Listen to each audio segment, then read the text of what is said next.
ለአሜሪካም ይህንን ማሳሰቢያ ሰጥተናል ብለዋል። የእስራኤሉ መከላከያ ሚኒስትር ጦርነቱ አሁንም በተለያዩ አካባቢዎች ላይ ቀጥሏል። ዝርዝር መረጃውን እንደሚከተለው ላስደምጣችሁ፣ አብረን እንከታተለው። በቅድሚያም መካከለኛው ምስራቅ በከፍተኛ ውድመት ታጅቦ ጦርነቱ ቀጥሏል። ኳታር ዜጎቿን ከአሜሪካ ኤምባሲ አካባቢ እንዲርቁ ካደረገች በኋላ በኳታር ዋና መዲና ዶሃ ከፍተኛ ፍንዳታዎች ተሰምተዋል። በኳታር ቀደም ሲል ዶሃ በሚገኘው የአሜሪካ ኤምባሲ አቅራቢያ የሚኖሩ ነዋሪዎች ለጥንቃቄ ሲባል ከአካባቢው በፍጥነት እንዲርቁ ተደርጎ የነበረ ሲሆን ኳታር በዶሃ የአሜሪካ ኤምባሲ አቅራቢያ የሚኖሩ ሰዎችን ለጥንቃቄ እርምጃ በሚል ማስወጣት መጀመሯን የኳታር የሀገር ውስጥ ጉዳይ ሚኒስትር አስታውቆ ነበር። ሚኒስትሩ በማህበራዊ ትስስር ገጹ በሰጠው መግለጫ በኤምባሲው አካባቢ ለሚኖሩ ሰዎች አስፈላጊ የመከላከያ እርምጃ አካል ሆኖ ተስማሚ መጠለያ ተዘጋጅቶላቸው ከአካባቢ እንዲርቁ ተደርጓል። ኳታር ይህንን የወሰነችው በሳውዲ አረቢያና በኩዌት የሚገኙ የአሜሪካ ኤምባሲዎችና በዱባይ የሚገኙ የአሜሪካ ቆንስላ በኢራን ሰው አልባ በራሪ አውሮፕላን ከባድ ጥቃት ከተፈጸመበት በኋላ ነው። በዚህ ሳምንት የዩናይትድ ስቴትስ የውጭ ጉዳይ መስሪያ ቤት ከቀጠናው የሚደረጉ በረራዎች የተሰረዙ ወይም የታገዱ ቢሆንም የአሜሪካ ዜጎችን ከመካከለኛው ምስራቅ እንዲወጡ ማስጠንቀቂያ ሰጥቷል።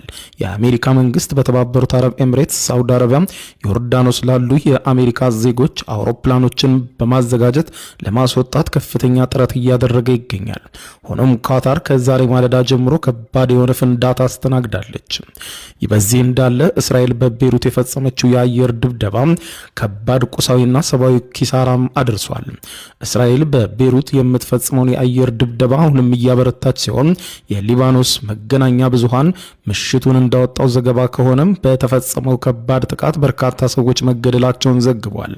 ቀደም ብሎ የሄዝቦላም በርካታ የማዘዣ ማዕከላትን መትቻለሁ ስትል እስራኤል ያስታወቀች ሲሆን የሊባኖሱ መገናኛ ብዙሃን የእስራኤል ድሮን በሊባኖስ በሚገኝ የፊሊስጤም ስደተኞች መጠለያ ጣቢያን መጥቷል ሲል ተካሰዋል። የሆነው ሆኖ አሁንም የመካከለኛው ምስራቅ ሀገራት የፍንዳታ ማዕከል ሆነዋል። ኢራንም በበኩሏ እጅግ በርካታ ቦታዎች ላይ ከባድ ፍንዳታ ያስተናገደች ሲሆን በመቶ ሺዎች የሚቆጠሩ ነዋሪዎችም ተፈናቅለዋል። አሜሪካና እስራኤል በጋራ እያካሄዱት ያለው ጥቃት እየበረታባት የምትገኘው ኢራን የሟች መሪዋን አያቶላ አሊ ካሚኒን ቀብር እንኳን ማካሄድ ሳትችል ቀርታለች። አሜሪካና እስራኤል በቅንጅት የሚፈጽሙት ጥቃት እየተጠናከረ መቀጠሉን ተከትሎም በትናንትናው ዕለት ምሽት ይጀምራል ተብሎ የነበረው የኢራን ባለስልጣናት የጠቅላይ መሪውን አያቶላ አሊ ካሚኒን የሚቀብሩበት ስነ ስርዓት ወደ ሌላ ጊዜ መተላለፉን ይፋ አድርገዋል። የኢራን መንግስት ማዕከላዊ ምክር ቤት ኃላፊ የሆኑት ሰይድ ሞህሴን ታስኒም ለተባለው የዜና ወኪል እንደተናገሩት የቀብር ስነ ስርዓቱ አመቺ ጊዜ እስኪፈጠር ድረስ እንዲዘገይ ወስነናል ብለዋል። ረቡዕ ዕለት ተጀምሮ ለ3 ቀናት ይቆያል ተብሎ የነበረው የአያቶላ አሊ ካሚኒ የቀብር ስነ ስርዓት እንዲዘገይ የተደረገው በርካታ ህዝብ መሪውን ለመሰናበት ባለው ፍላጎት ለታዳሚው የሚበቃ የጸሎት ስፍራ ለማዘጋጀት ነው ብለዋል። የካሚኒ ቀብር ተከትሎ ተተኪያቸው ይፋ እንደሚሆን እየተጠበቀ ሲሆን ለስድስተኛ ቀን የቀጠለው ደም አፋሳሽ ጦርነት ግን እስራኤልና አሜሪካም ከቀን ወደ ቀን ጥቃታቸውን እያጠናከሩ ቀጥለውባታል። በዚህ እንዳለ ኢራንም በበኩሏም በመካከለኛው ምስራቅ የአሜሪካ ጥቅሞችና በቀጥታ በእስራኤል ላይ የምትሰነዝረውን ጥቃት እሷም በከፍተኛ ሁኔታ አበርትተዋለች። በመላው መካከለኛው ምስራቅ እየተካሄደ ባለው በዚህ ጦርነት ከባድ ጉዳትና ኪሳራ የተስተናገደ ሲሆን በሊባኖስ፣ በኢራን፣ በዩናይትድ አረብ ኤምሬትስ ከፍተኛ የሆነ ኪሳራ ታይቷል። በበርካታ የመካከለኛው ምስራቅ ሀገራት አሁንም በረራዎች እንደተቋረጡ ሲሆን ከዛሬ ነገ የጦርነቱ አቅጣጫ ወዴት ያመራል የሚለውን ጉዳይ ማንም መመለስ ወደማይችልበት ደረጃ መሸጋገሩ ነው እየተዘገበ የሚገኘው። በዚህ እንዳለም ጦርነቱ ከተጀመረ ጊዜ ጀምሮ በዝምታ ውስጥ የቆዩት የሰሜን ኮሪያው መሪ ኪም ጆንግ ኡን በዛሬው ዕለት ለሰሜን ኮሪያ የመጀመሪያ የሆነውን የኒውክሌር ተሸካሚ ግዙፍ የጦር መርከብ በዛሬው ዕለት አስመርቀዋል። ኪም ጆንግ ኡን በዛሬው ዕለት ይህንን መርከብ ሲያስመርቁ ግዙፍ ርቀት የሚጓዝ ኒውክሌር ተሸካሚ ሚሳኤልም እንዲሁም የተኮሱ ሲሆን ኪም ጆንግ ኡን ከሚሳኤል ተኩሱና ከመርከቡ ምርቃት ላይ ተገኝተው ባደረጉት ንግግር እንዳሉት ከሆነ የመካከለኛው ምስራቅ ላይ የተከፈተውና ኢራንን እያጣደፏት የሚገኙት አሜሪካና እስራኤል በአንዳች የሰሜን ኮሪያ ጥቅሞች ላይ ማናቸውንም አይነት ጥቃት ከሰነዘሩ ወየውልኝ ሲሉ ዝተዋል። የሰሜን ኮሪያው መሪ ኪም ጆንግ ኡን እጅግ አጥፊ ወይም ዲስትሮየር የተባለ ግዙፍ ከባህር ወደ የብስ የሚተኮሱ ሚሳኤሎችን ማስወንዛት ይመረቱ ሲሉ ትዕዛዝ መስጠታቸውንም ተገልጿል።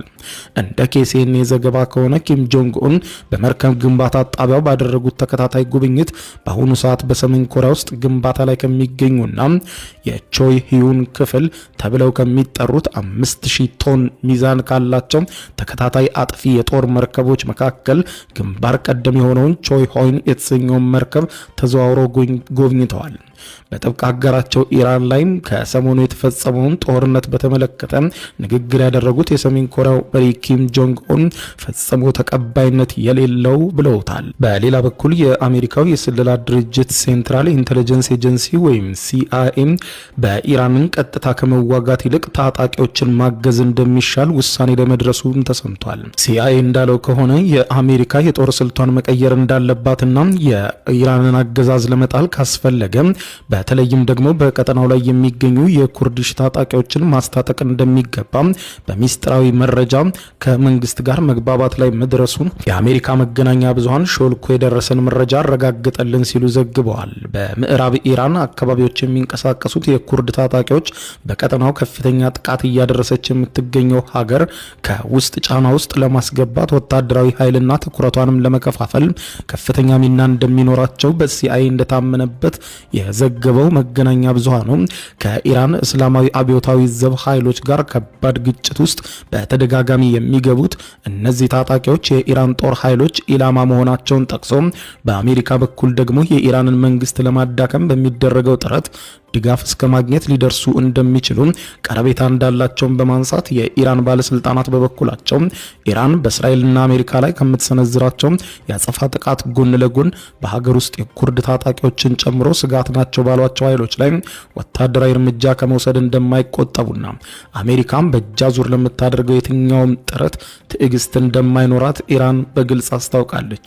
ይሁንና የአሜሪካው ፕሬዝዳንት ዶናልድ ጄ ትራምፕ ከኩርድ አማጽያን ታጣቂዎች አመራሮች እንዲሁም በኢራን የኩርዲስታን ፖለቲካ ፓርቲ መሪ ጋር ውይይቶችን እያደረጉ መሆናቸውን የጠቆመው ዘገባው በኢራቅ የኩርድ ግዛቶች የሚገኙትና የጦር መሳሪያ አቅርቦት መስመራቸው እንዲሁም የጦር መሳሪያ ዝውውራቸው አለፍ ሲልም የአመራሮቻቸው እንቅስቃሴ በኢራን እና ኢራቅ የኩርድ ግዛቶች አካባቢ እንዲሆን ያደረጉትን የኩርድ ታጣቂዎች የአሜሪካን ድጋፍ በመቀበል ከኢራን አብዮታዊ ዘብ ጋር ግጭት ውስጥ ለመግባት የኢራንን ወታደራዊ ትኩረት በመካከለኛው ምስራቅ ከሚገኙ ከተሞች ወደ የውስጥ ግጭት የማዞር ፍላጎትን በሚመለከት በታጣቂዎች በኩል የተባለ ነገር ባይኖርም በሲአይኤ በኩል ግን ውሳኔ ተደርሶበት ከመንግስት ጋር መግባባት መድረሱም ተመልክቷል።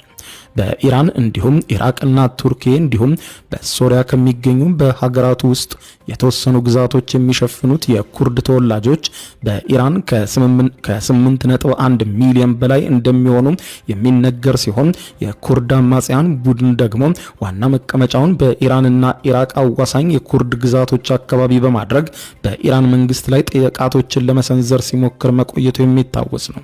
የጦርነት መቀስቀሱን ተከትሎ ሲአይኤ ኩርድን ለማግባባት እየተንቀሳቀሰ መሆኑ ሲዘገብ ኩርዶችም ምሽቱን ባወጡት መግለጫ እስካሁን ወደ ኢራን ጥቃት እንድንሰነዝር የሚያስችለን አንዳች ነገር የለም ብለዋል። ኢራንም በሰጠችው መግለጫ ኩርዶች ጥቃት ከከፈቱብኝ ሌላኛው ኢላማይ መሆናቸው አይቀርም፣ እስካሁን ግን በኔ ላይ አልተነሱም ስትል አስታውቃለች። ሲአይኤ ለአሜሪካ መንግስት በሰጠው ጥብቅ ማሳሰቢያ በዚህ ሁኔታ ጦርነቱን መቀጠል ማለት ከባድ ሰብአዊና ቁሳዊ ኪሳራ ማድረስ ነው በሚል ያመነበት ሲሆን ይህንን ጉዳይ ከመንግስት ጋር መግባባት እንደደረሰበትም ተመልክቷል። በሌላ በኩል የእስራኤል መከላከያ ሚኒስትር እስራኤል ጋንትዝ የአሜሪካ አቻቸው ፒት ሄግሴትን በኢራን ላይ የጀመሩትን የጋራ ወታደራዊ ዘመቻ እስከ መጨረሻው እንዲቀጥሉ ማሳሰባቸው ተገልጿል። የእስራኤል መከላከያ ሚኒስትር እንዳሉት ከሆነ አሜሪካ ይህ ሁሉ ጦርነት ከተጀመረና ይህ ሁሉ ችግር ከተፈጠረ በኋላ ወደ ኋላ ማለት የለባትም፣ እስከ መጨረሻው ድረስ ጦርነቱን መዋጋትና በድል መጨረስ አለብን ብለዋል። እስራኤልና አሜሪካ በኢራን ላይ ከቅዳሜ ዕለት ጀምሮ ጦርነት ከፍተዋል። ሁለቱ ሀገራት በጥምረት ሀገራት እየፈጸሙት ባለው ጥቃት የኢራኑን የበላይ መሪ ጨምሮ በርካቶችን መግደላቸው ይታወቃል። ኢራን እየወሰደች ባለው የአጸፋ እርምጃ በመካከለኛው ምስራቅ የሚገኙ የአሜሪካ የጦር ሰፈሮች ላይ ከባድ ሚሳኤሎች ዘንበዋል። ሐሙስ ዕለት የእስራኤል መከላከያ ሚኒስትር ባወጣው መግለጫ እንዳሉት ከሆነ እስራኤል ጋንትዝ ምሽት ከሄግሴት ጋር ያደረጉትን ውይይት ጠቅሰው የአሜሪካ መከላከያ ሚኒስትር እስከ መጨረሻው ቀጥሉ፣ ከናንተ ጋር ነን ብለውናል፣ እኛም ማሳሰቢያ ሰጥተናል፣ በፍጹም ጦርነቱ ከተከፈተ በኋላ ወደ ኋላ ማለት መደራደር አይቻልም ብለናል ብለዋል። አሜሪካ